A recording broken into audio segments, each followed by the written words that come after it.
Assalamualaikum warahmatullahi wabarakatuh. Alhamdulillah, selalu saja lisan kita memuji Sang Pencipta Allah atas segala nikmat dilimpahkan kepada kita, terutama nikmat Islam dan iman. Di mana dengan Islam dan iman kita punya panduan hidup, kita mengenal Tuhan kita Allah, siapa yang menciptakan, mengurus, mengawasi, serta yang akan memusnahkan semua yang di langit dan di bumi, kecuali Allah atau tidak ada kecuali Allah. Dan juga kita akhirnya punya panduan hidup. Kita tahu mana yang boleh, mana yang tidak boleh. Dan tentu dengan itu kita akan mendapatkan kebahagiaan di dunia dan juga di akhirat. Selanjutnya kita panjatkan salam hormat kita kepada utusan Allah yang telah menghabiskan 23 tahun dari masa hidupnya. Semuanya perjuangan untuk agama ini. 13 tahun di Mekah semuanya dengan cacian, hinaan. Puncaknya diusir dari kampung halamannya. Dan kemudian 10 tahun di Madinah semua penyempurnaan agama ini. Sampai akhirnya turunlah firman Allah subhanahu wa ta'ala dalam surah Al-Ma'idah, Al-yawma akmaltu lakum dinakum, hari ini aku sempurnakan agama kalian, wa atmamtu alaikum ni'mati, dan aku sempurnakan juga nikmatku pada kalian, wa raditu lakumul islam adina, dan aku ridho Islam sebagai agama kalian. Kita akan melanjutkan insyaAllah bahasan dosa-dosa besar kita. Semoga Allah selamatkan kita dari semuanya tentunya. Dan kita akan masuk malam ini salah satu dosa yang mungkin dianggap remeh oleh banyak orang. Saya pun setelah coba murajaah kembali melihat dalil-dalil yang bisa kita hubungkan dengan tema kita ini, memang luar biasa ini. Sangat sederhana bahasanya tapi mungkin dan banyak orang melanggar, tapi banyak orang yang menganggap remeh masalah ini. Yaitu tentang bab tarwi' al-muslim. Bab tentang mengejutkan seorang muslim. Menakut-nakuti, mengejutkan, kemudian mengagetkan, apa aja bahasanya. Ya. Bahkan sampai memunculkan kekhawatiran saja, sudah cukup itu bagian daripada dosa.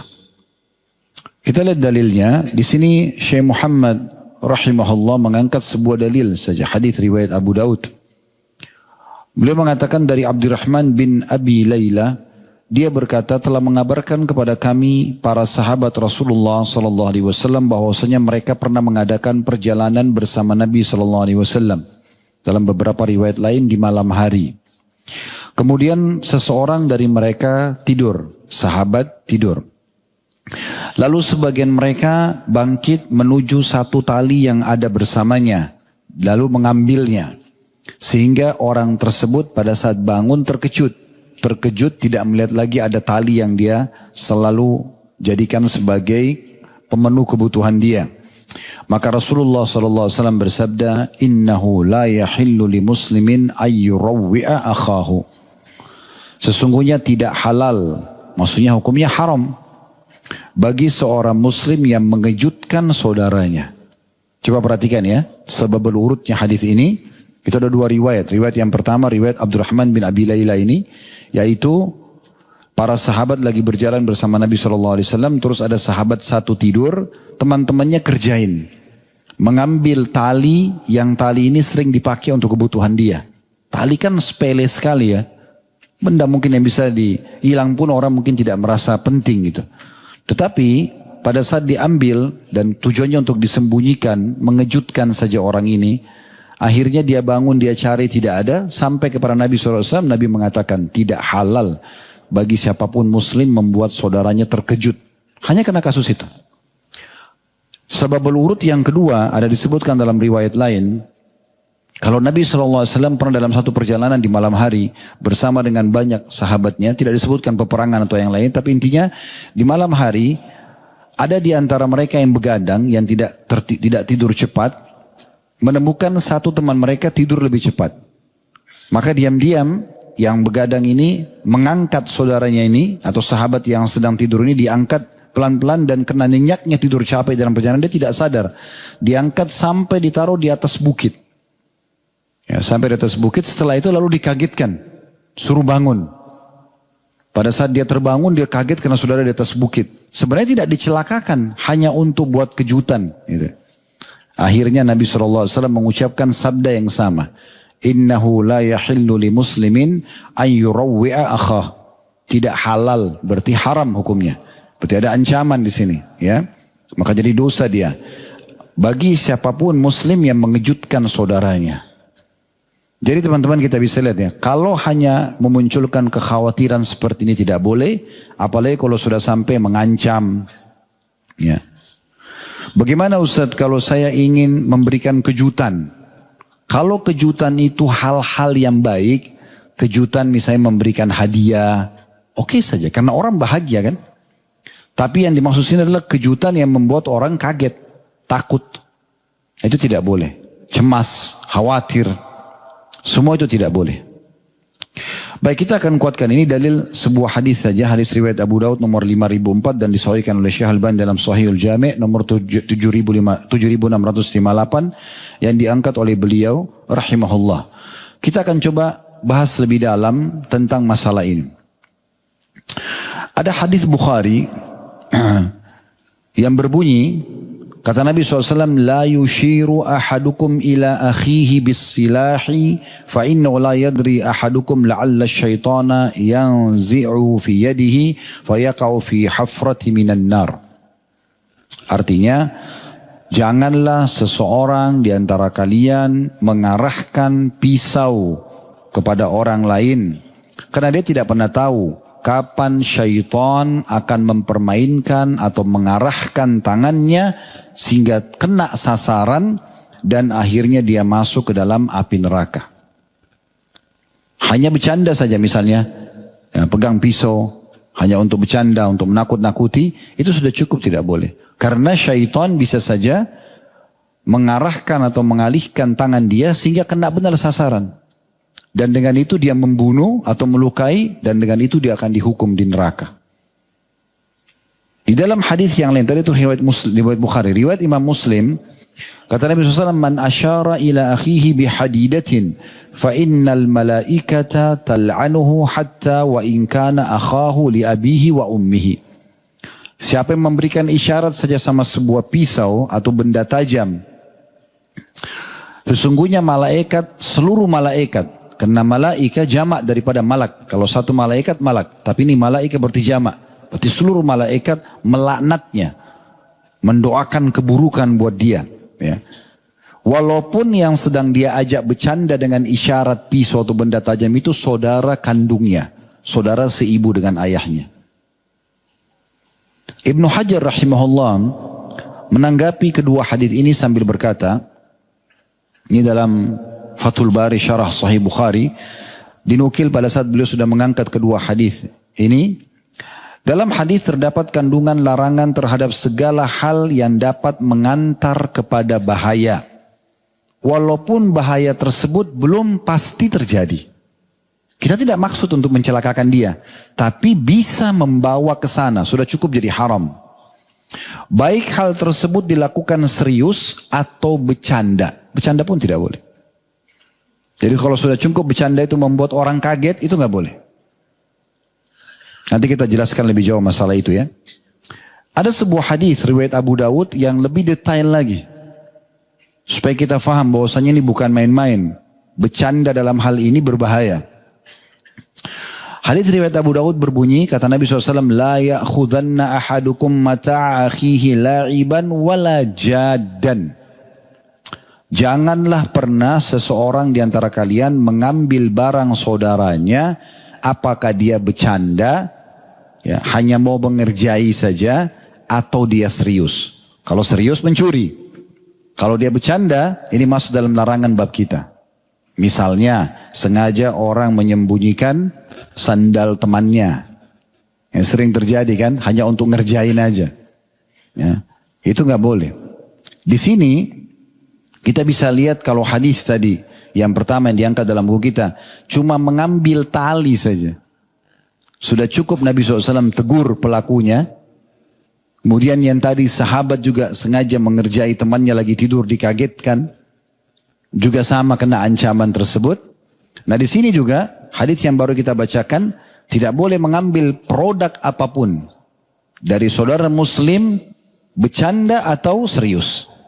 Kalau serius berarti sudah mencuri. Kalau diambil sengaja. Kalau dia sembunyikan saja hanya untuk mengerjain, maka ini sudah cukup masuk dalam ancaman kita. Maksudnya masuk dalam kategori dosa. Penulis Aunul Ma'bud, syarah Sunan Abi Daud yang bernama Al-Azim Abadi, beliau mengatakan, saya terjemahkan saja, kalau mengambil barang orang lain serius terlarang karena mencuri, maka bercanda juga sama, terlarang, namun lebih sedikit, lebih di bawah daripada dosa mencuri. Tapi tetap kategori dalam masuk dosa gitu. Karena tidak mendatangkan manfaat sama sekali. Baik yang menyembunyikan atau yang disembunyikan barangnya, apa manfaatnya? Sementara dalam Islam kita tidak boleh buang-buang waktu. Harus semua yang kita kerjakan, yang kita ucapkan, semua harus datang manfaat yang nanti akan kita terima panen pahalanya hari kiamat. Ya. Maka minimal tidak mendatangkan manfaat. Bahkan bisa menimbulkan marah dan menyakiti orang lain yang punya barang. Dan ini dosa sendiri. Kita kan kalau membuat orang emosi, orang marah, orang jengkel, padahal sebenarnya dia tidak, orang itu tidak berbuat salah. Kita aja sengaja pancing emosinya. Ya, sekarang kan lagi tren-trennya prank, ya. Sengaja kerjain orang. Lalu dianggap itu karena tenar di medsos, oh semua pada ikut-ikutan, anak-anak muda muslim. Nggak boleh ini. Sengaja kerjain orang, sengaja kagetin orang. Ya. Ini nggak boleh sama sekali. Ini yang masuk dalam bahasan kita. Jadi jangan dianggap remeh masalah ini ya. Karena masalah ini betul-betul dilarang sekali. Ya. Bahkan orang-orang non-muslim itu buat program-program itu ya. Seperti di bulan April itu ya. Ya, ada April Mob. Sengaja kerjain orang hanya untuk menertawakan. Atau ada juga orang yang buat kejahatan. Sengaja buat celaka. Jatuh sengaja, dijatuhkan, ya, dan segala macam lah diambil barangnya. Lalu kemudian setelah itu, ini kan cuman bercanda. Nah itu urusan mereka orang muslim, tapi kalau kita nggak boleh. Kita nggak boleh sama sekali, itu dilarang. Ya, sama juga program mereka hari-hari Halloween, ya, pakai topeng syaitan. Nah, dan itu dibangga-banggakan seakan-akan tidak masalah. Untuk apa? Nah syaitan tidak pernah tampak begitu, kenapa dia tampakkan? Hah? Sehingga akhirnya jadi takut orang. Hah? Ada yang pernah lihat syaitan seperti itu mukanya? Enggak pernah. Ya. Jadi sebagian ulama mengatakan orang yang sengaja menggambarkan syaitan seakan-akan besar, seakan-akan serem, itu sebenarnya dia sedang membantu membesar-besarkan syaitan. Padahal syaitan itu kecil. Kata Nabi, kata Allah SWT, inna kaida syaitani kana dhaifa.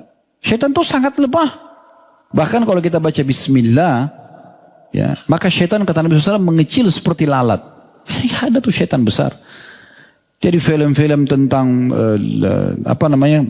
sinetron-sinetron atau film yang menakutkan, film horor, ya, juga seperti ini. Semua acara ini semua tidak ada dalam Islam. Dan tidak boleh ada, tidak boleh ditonton dan tidak boleh didukung. Karena tidak ada manfaatnya. Tambah lagi menakut-nakuti orang. Tambah lagi mendukung syaitan. Untuk apa? Syaitan disuruh perangi. Allah SWT mengatakan, asyaitanu aduwan lakum. Syaitan musuh kalian. Fattakhidu aduwa. Jadikan musuh kalian. Musuh berarti jangan ditemani. Ya, jangan didukung. Jangan diikuti bisikannya. Yang begitu. Kenapa justru tampil pakai topeng? Ini syaitan. Gitu kan. Kan ajaib betul itu. Ya. Bangga lagi, mukanya jelek, matanya besar, belalak lidahnya, giginya. Kan ajaib bener, ya. Dan bangga dengan itu. Jadi tidak boleh anak muda muslim ikut masalah seperti ini. Ini tidak boleh sama sekali, berbahaya. Dan dalam hadis Abu Dawud, kata Nabi SAW, wailun lilladhi yuhaddithu fayakzibu liyudhika bihil qawm, wailun lahu. Ya. Sungguh kecelakaan. Wail itu bisa bermakna kecelakaan, bisa bermakna kebinasaan, bisa bermakna siksaan, bisa bermakna lebah di api neraka. Antum kalau baca tafsirnya, wailun lil mutaffifin, ya, wailun likulli humazatin lumaza. Makna wail itu kehancuran, kebinasaan, siksaan, lembah di api neraka. Bahaya sekali makna wail. Dalam sekali maknanya itu. Apa kata Nabi SAW? Wail lilladhi yuhaddithu atau yuhaddithu fayakdzib. Dia berbicara tapi dia bohong. Untuk apa? Liyudhika bihil qaum, untuk membuat satu kaum tertawa. Lelucon buat acara, kerjain orang supaya orang lain tertawa. Ini kecelakaan, kehancuran, Nabi doakan begitu. Nabi ulangi di akhir hadis, wailun lahu, kebinasaan dan kehancuran buat dia, kebinasaan dan kehancuran buat dia. Coba. Lalu untuk apa kerjain orang? Kenapa nggak buat konten yang baik-baik aja sih? Edukasi, ilmu pengetahuan, gitu kan? Berbagi pengalaman, pendidikan, anak, kan banyak kan? Banyak hal-hal yang baik, gitu kan? Mungkin pengalaman dalam bisnis, kan bagus. Kenapa harus yang aneh-aneh? Ya, sayangnya anak-anak muda muslim ini banyak muda terpengaruh gitu. Yang penting ini lagi tenar diikutin, gitu kan? Oh di Amerika lagi tenar nih anak laki-laki pakai anting-anting. Oh ikut juga anting-anting. Kenapa pakai anting-anting? Seakan-akan kau pakai anting-anting jantan. Enggak, itu betina. Hah? Dari mana orang anggap jantan pakai anting-anting? Coba dari mana?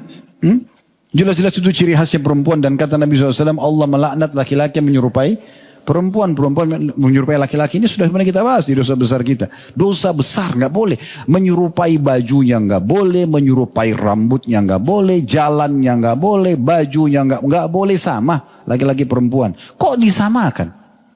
Dianggap itu sebuah kemajuan. Dari mana kemajuan? Sama juga orang tato. Oh ini berarti jantan. Dari mana? Apa hubungannya tato sama jantan? Hah? Nggak ada hubungannya sama sekali. Sama sekali nggak ada hubungannya itu. Merasa diri, percaya diri, akhirnya sengaja menunjukkan kekuatannya. Mohon maaf kalau ikhwah di sini ada yang pernah melakukan itu. Semoga Allah mudahkan, segera taubat karena tidak boleh merusak jasad. Ini kan Allah pinjamkan. Kenapa jenazah dimandikan? Sudah mau masuk tanah, sebentar dimakan oleh tanah, hancur jasad itu. Antum kalau gali lagi kuburan sekian tahun sudah jadi tulang belulang kan gitu. Tapi subhanallah dalam Islam disuruh muliakan karena jasad ini Allah pinjamkan buat kita. Dimandikan, dikeluarkan kotorannya, dikasih sampo sama sabun, air bidara, kain kafan baru. Karena mulia, dimuliakan. Kenapa dirusak? Kenapa dirusak? Gambar-gambar sana sini. Untuk apa coba? Manfaatnya apa? Oh karena itu kan tren di negara non-muslim. Itu non-muslim. Kata Nabi SAW, "Man tasyabbah biqaumin fahuwa minhum." Gitu kan? Sampai menyerupai satu kaum dia sama dengan mereka. Ini ancaman berat. Tidak boleh umat Islam. Di masa Nabi SAW itu kalau ada orang Yahudi di Madinah, kalau mereka sisir saja dengan model tertentu, Nabi suruh ubah sisirnya umat Islam. Gak boleh sama mereka. Sisir. Orang Yahudi cara sisirnya ke kanan, kita ke kiri. Lawan mereka. Gak boleh sama. Ya sudah begitu. Karena kita punya ciri khas sendiri sebagai orang Muslim. Ya gak boleh kita ikut-ikutan. Kalau apa yang mereka lakukan tidak bertolak belakang dengan syariat Allah, sebuah tradisi yang baik misalnya kebersihan. Kita datang ke satu tempat, oh bersih. Memang Islam mengajarkan itu. Terus kita mencontohnya, hanya itu tidak ada masalah. Tapi kalau menyerupai sesuatu yang tidak ada manfaatnya, apalagi bertolak belakang dengan agama kita, untuk apa ini? Ya. Ini sayang sekali.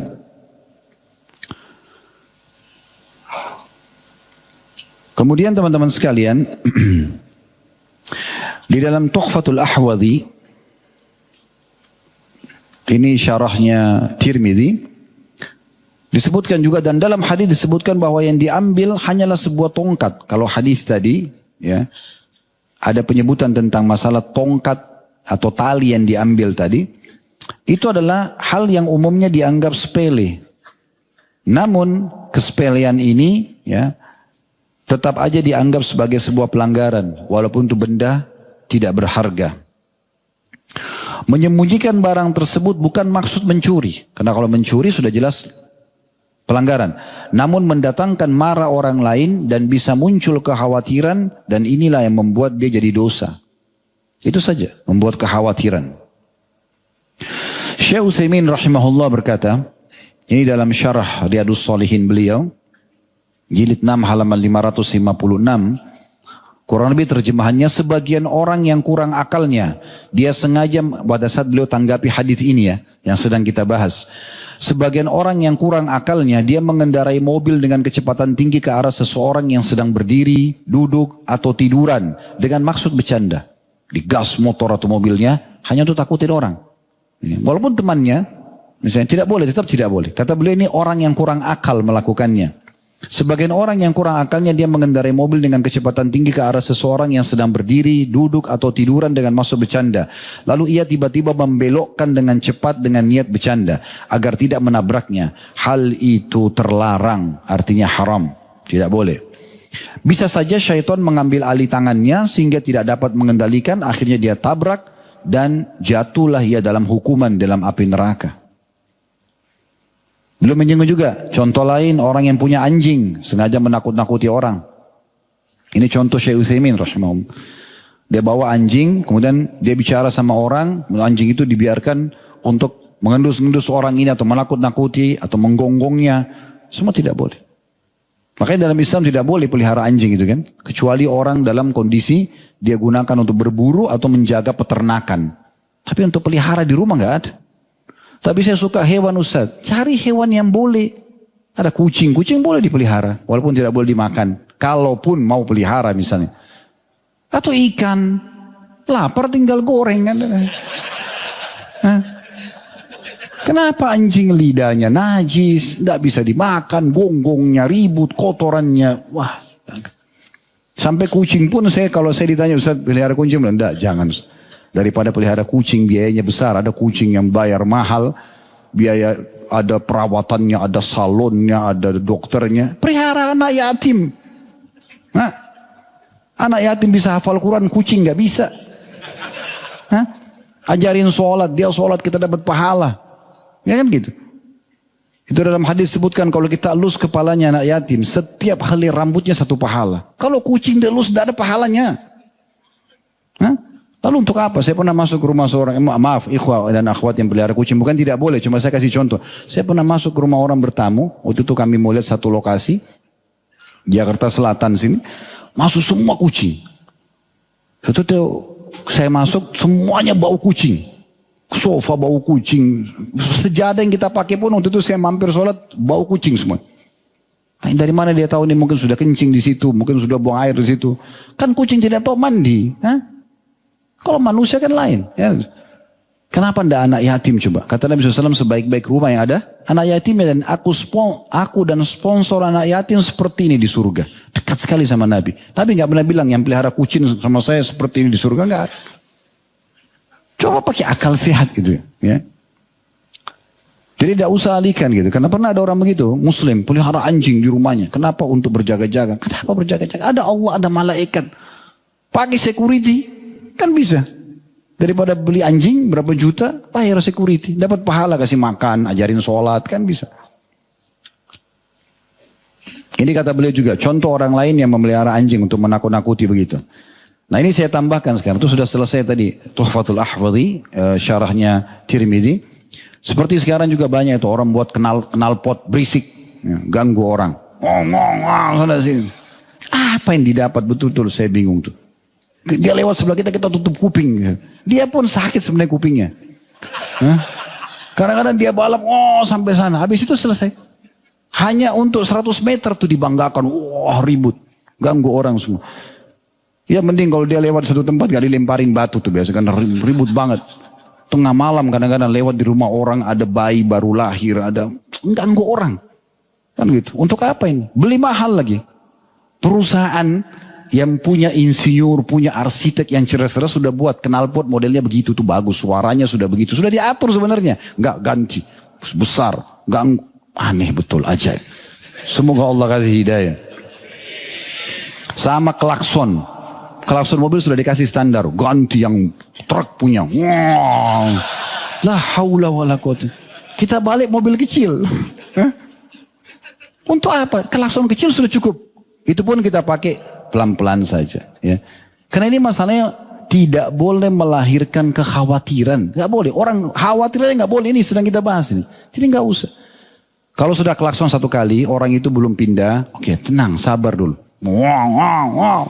Klakson terus. Walaupun kita ini orang Indonesia dipuji loh sama orang Saudi. Katanya orang Indonesia sabar-sabar katanya. Karena di Jakarta biasanya 1 jam macet gak klakson. Dia gak tahu kalau itu sudah tiap hari kita begini. Karena mereka tidak ada macet jadi gak klakson. Kalau orang di Saudi itu karena tidak pernah macet. Begitu macet 1 menit aja sudah klakson semuanya gitu kan. Tapi kalau kebutuhan oke lah. Klakson itu dikasih untuk kebutuhan saya sekali. Klakson besar ganti karena ada klakson besar. Ada kemarin saya di tengah jalan waktu itu lagi dari Bandung pulang ke sini mampir di rest area. Saya lihat mobilnya tidak besar gitu. Tapi pakai klakson dengan macam-macam. Kayak model-model musik apa yang dibanggakan saya bingung gitu. Ya, mengganggu orang sama sekali. Gak ada manfaatnya. Sama dengan lampu sorot yang terlalu berlebihan. Itu apa sorot mukanya orang gitu. Itu mobil akhi dan ukhti sudah dibuat itu pakai ilmuwan itu. Pabrik itu punya ilmuwan. Lampunya itu, terang lampunya sudah cukup begitu. Sudah diatur itu. Kenapa kita lebih pintar dari mereka? Nah, pasang lagi lampu tambahan, sorot muka orang. Sama juga ini. Nah, yang suka putar musik besar, mobilnya goyang. Wow, wow, wow. Dia ngomong sama temannya gak bisa. Nah, coba gimana? Ngomong susah, dia juga susah. Apa ini? Ganggu orang lagi. Sampai mobil tuh goncang, jalanan goncang. La haula wala quwata illa. Akhi kalau mau dengar musik, dengarlah sendiri-sendiri aja. Tidak pakai. Selesai. Dan juga orang kalau mau nikmati, kalau nikmati itu saya tidak sarankan. Orang putar pelan-pelan di mobilnya, mungkin dia bisa nikmati. Buang, buang, buang, bisa. La haula wala quwata illa billah. Ini mengganggu orang semua. Sama memainkan gas kendaraan, gitu kan? Sama juga begitu. Balap-balap tapi bukan pada sirkuit. Ya? Nunjukin orang kalau dia hebat. Apa yang mau dibanggakan? Siapa yang mau puji itu balapan di jalanan? Ya? Kecepatan mobil itu diatur. Itu sampai ada peringatan. Kalau sudah lari sekian dan bunyi suara mobil itu supaya jangan lebih. Dan itu kalau antum lihat, saya pernah lihat cuplikannya di YouTube itu memang kecepatan mobil itu kalau sudah di atas 120 itu dicoba tabrakin itu hancur itu sebenarnya. Artinya kalau dipakai kalau darurat memang kita penting. Kalau enggak usah. Apalagi kalau hanya untuk nantang-nantang orang, balap-balap, ini enggak boleh. Begitu juga contoh dalam rumah tangga. Orang tua pada anak. Ya. Jangan suka takut-takuti anak-anak hanya karena supaya atau agar anak tersebut mengikuti orang tuanya. Misal si anak itu karena masih penasaran, dia juga belum tahu apa-apa. Dia sering kali kalau malam mau keluar di belakang rumah gitu. Jangan keluar nak, ada momok itu. Apa momok itu? Syaitan. Kenapa anak-anak ditakuti sama syaitan? Justru harus lawan syaitan. Kenapa ditakut-takuti? Gitu kan? Itu tuh jangan sana ada kecoa. Sampai pernah anak saya lihat sendiri lari-lari ada kecoa. Takut. Kenapa ada kecoa? Saya tanya siapa yang lebih besar? Kamu atau kecoa? Saya, ya udah kenapa takut sama kecoa? Gitu kan? Semua serba ditakut-takuti. Kenapa ini? Orang tua sama anak kan tidak boleh. Ajarkan anak-anak itu justru berani. Tahu Sofia radhiyallahu anha, tante Nabi SAW, ibunya Zubair bin Awam. Kenapa Zubair bin Awam itu kalau lagi berperang, pasukan lagi berhadapan, dia paling depan. Zubair bin Awam itu paling depan, dia taruh 2 tombak di punggungnya, itu warna kuning, dikasih cat, diwarnai warna kuning sama dia. Di kiri kanan bersilang tombaknya. Jadi sudah terkenal, Zubair itu terkenal paling depan dan ada 2 tombak kuningnya. Dia selalu di depan, begitu Allah Akbar dia paling pertama. Serang musuh sendirian sampai ke belakang sekali harus ada korbannya. Pulang ke sini ke pasukan muslim bawa ganimah. Kenapa bisa berani begitu? Ibunya Sofia setiap hari bawa dia di Mekah sengaja di tengah malam-malam dibawa di tempat-tempat gelap. Kapan Zubair takut ditinggalin sama dia. Kalau berani malah dibawa. Orang-orang pada bilang, kenapa anda begitu keras sama anak anda? Biarkan jadi pemberani. Nah itu ibu yang benar. Ini jangan ada momok. Aduh. Akhirnya anak laki-laki kayak jadi perempuan, banci nanti gitu. Gak usah ditakut-takuti begitu, gak penting sekali. Benar gak ini? Nah, jadi kalau ada yang serang nanti saya di media, antum yang harus bela ya. Nah, antum kan bilang benar. Nah masa sekarang kan begitu tuh. Termasuk menakut-nakuti itu. Mencari kesalahan orang ya dan segala macam. Ini penting. Begitu juga sama ya. Anak pada orang tua gitu. Jadi kalau kita normal-normal ya ikhwas sekalian. Kalau anak-anak kita sampaikan apa adanya. Dan kenapa kita nggak bilang? Kalau saya di rumah begitu saya praktikin ya. Kalau ada anak-anak buat sesuatu jangan nak. Allah larang. Rasulullah larang. Bawa selalu itu. Sehingga saya lihat ini berbekas sekali. Saya kalau lagi tidak ada. Atau saya lagi di samping. Sengaja dari samping tembok saya coba dengarin anak saya kalau lagi ngobrol. Nggak boleh loh. Kata abati Allah larang. Allah larang. Rasulullah larang. Terbiasa mereka itu. Jadi jangan ditakut-takuti dengan selain Allah dan Rasulnya. Nggak penting gitu. Anak-anak terbiasa begitu. Nah begitu juga anak pada orang tuanya sama. Kadang-kadang ya. Ada anak-anak mungkin karena dia sudah sukses. Nah kemudian orang tuanya mau ke Jakarta, dia pikir untuk apa datang orang tua nanti ganggu saya ini. Wah ganggu keromantisannya dia lah, apalah. Itu kan meetingnya. Udah ibu jangan datang, di Jakarta macet. Nah, ayah nggak usah, kenapa? Biarin datang gitu kan. Kalau perlu cuti kantor untuk orang tua kita. Tapi begitu kadang-kadang orang hanya memasukkan kekhawatiran saja. Begitu juga sama dengan suami dan istri. Kenapa banyak rumah tangga tidak tentram? Karena selalu yang dimunculkan kekhawatiran. Kenapa bukan ketentraman? Ya, semua yang bisa membuat orang curiga dengan kita, orang menilai tidak baik, kita dalam Islam disuruh menjauhi itu. Ingat kasus waktu Nabi SAW lagi etikaf di Ramadan di riwayat Bukhari. Kemudian beliau dikunjungi oleh Sofia binti Huyai radhiyallahu anha, istrinya. Karena waktu itu tidak ada penerangan apa segala macam. Nabi SAW ingin antar pulang dari masjid ke rumah Sofia, dekat sekali gitu. Tapi waktu beliau keluar, rupanya ada dua laki-laki Ansar ikutin dari belakang.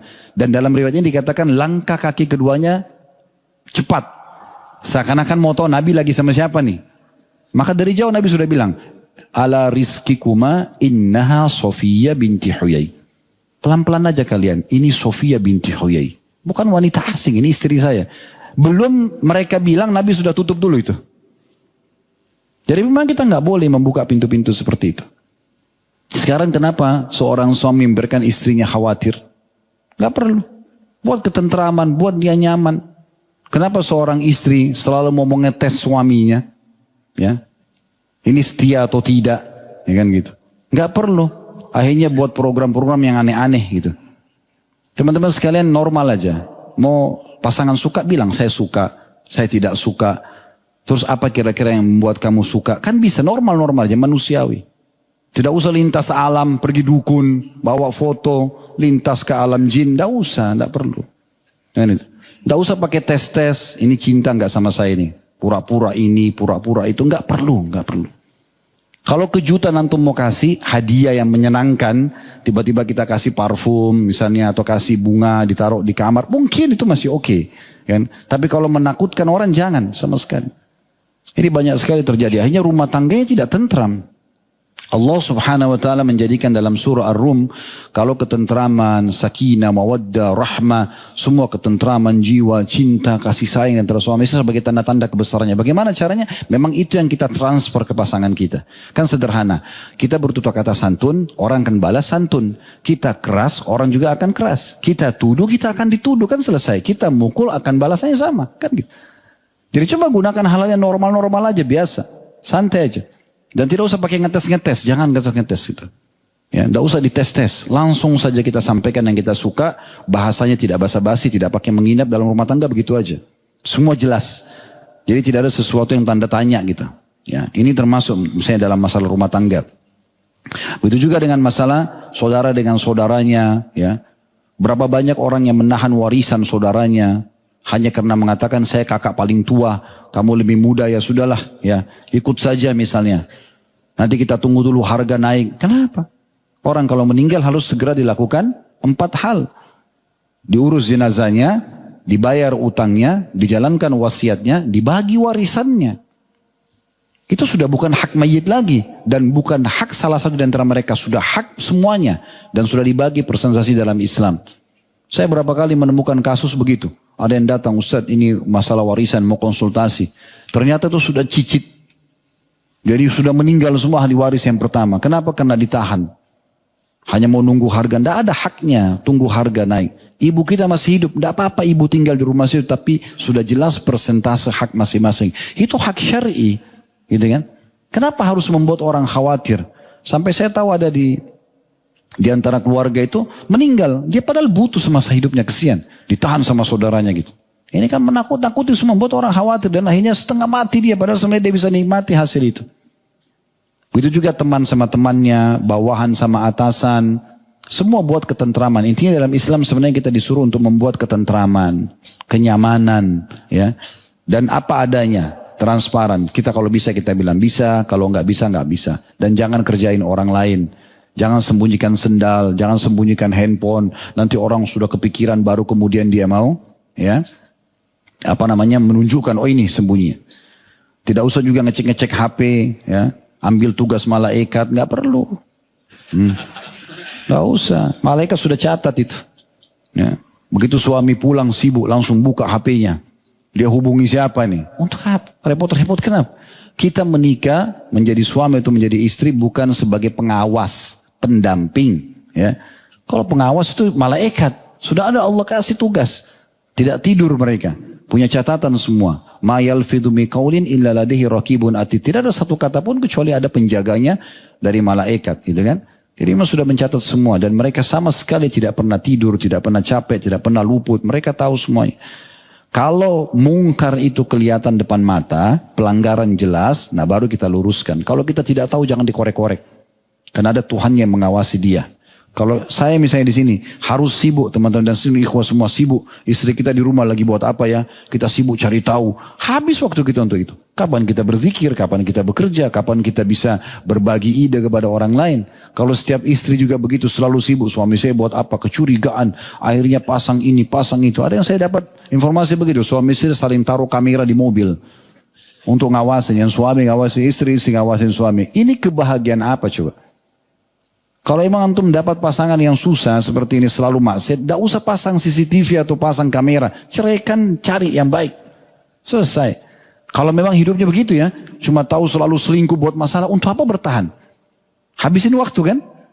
Kita hari ini nasihatin, dia akan tobat, akhirnya besok diulangi lagi. Tidak usah repot-repot. Jadi nanti akhirnya kita pun tidak boleh memunculkan kekhawatiran teman-teman, bukan tidak boleh hanya pada orang lain, pada diri kita sendiri pun tidak boleh. Kita tidak boleh, kita harus tenangkan diri kita. Kita harus tenangkan diri kita harus memberikan haknya, ya, istirahat yang cukup, makanan yang sehat, itu kan, udara yang segar, terus pergaulan, pokoknya apapun yang bisa membahayakan kita harus hindari. Untuk diri kita, apalagi untuk orang lain. Dari orangnya itu kesimpulan dari bahasan kita teman-teman sekalian adalah haramnya hukumnya menakut-nakuti atau menanamkan atau mendatangkan kekhawatiran, apalagi kalau sampai sudah tingkat mengancam, memukul dan seterusnya, ini sudah sampai pada tingkat hal-hal yang tidak baik. Nah, ada satu poin di sini sebagai penutup dalam bahasan kita. Kalau kasusnya adalah pemerintah, ya, atau di kasus peperangan, di sini kita harus mengadakan ancaman atau intimidasi untuk satu hal yang merupakan maslahat umum. Contoh misalnya pernah dengar tentang kasus Hatib bin Abi Balta'ah radhiyallahu anhu. Sahabat Nabi ini pernah membongkar keinginan Nabi SAW untuk menyerang Mekah. Karena Nabi SAW itu kalau mau perang tidak pernah membuka ya. Beliau selalu merahasiakannya kecuali di perang Khaybar pada saat itu. Pembebasan kota sama perang Tabuk. Yang lainnya itu beliau rahasiakan. Termasuk pada pembebasan kota Mekah itu beliau arahkan pasukannya ke Hawazim, ke kota Taif. Yang memang rencana waktu itu ingin menyerang Madinah. Dan setelah pembebasan kota Mekah beliau serang Hawazim. Terjadilah perang Hunain gitu kan. Tapi waktu itu Nabi SAW menuju ke sana terus tiba-tiba membelokkan ke arah Mekah. Yang tahu ini cuma segelintir orang. Di antaranya Hatib bin Abi Balta'ah. Karena dia punya harta di Mekah yang tertinggal. Dia khawatir harta dan keluarganya ini diambil oleh Quraisy kalau muslimin menyerang gitu kan. Hilang dari dia. Dia kirim surat melalui satu budak wanita. Disuruh budak wanita itu bawa surat itu untuk membongkar kepada Quraisy. Bukan niat berkhianat tapi dia ingin ya untuk menyelamatkan harta dia. Karena dia tahu pasti Nabi akan menang. Ya. Karena Allah SWT menjanjikan pembebasan kota Mekah. Ringkas cerita di tengah jalan, waktu perempuan itu lagi jalan menuju ke Mekah, datang wahyu kepada Nabi SAW, dan Nabi SAW utus Ali bin Abi Thalib dan Zubair bin Awam radhiyallahu anhu untuk menangkap wanita itu. Kata Nabi SAW, wanita itu di daerah ini dan itu, datang dan ambillah dari dia suratnya.